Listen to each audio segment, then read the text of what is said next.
ছোট ছেলে তুহিন স্কুলের ইউনিফর্ম পরছে। হঠাৎ দেখে শার্টের একটি বোতাম নেই।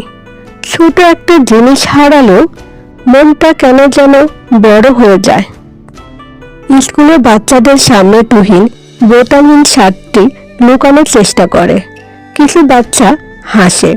সবাই ঠিকঠাক দেখালেই নিজেকে ভুল মনে হয়।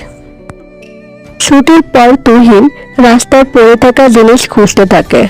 হঠাৎ দেখে একটি রঙিন বোতাম। সে তুলে নেয়। হারানো জিনিস সবসময় হারিয়ে থাকে না। মা সুই সুতো দিয়ে বোতাম সেলাই করে দেন। তুহিন মন দিয়ে দেখে। ভাঙা জিনিস ঠিক করতে ভালোবাসায় সবচেয়ে শক্ত সুতো।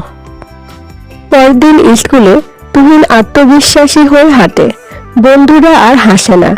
ছোট সমস্যা বড় হয় যখন আমরা ভয় পাই। সাহস করলে সব ঠিক হয়ে যায়। ছোট জিনিসও বড় শিক্ষা দেয়।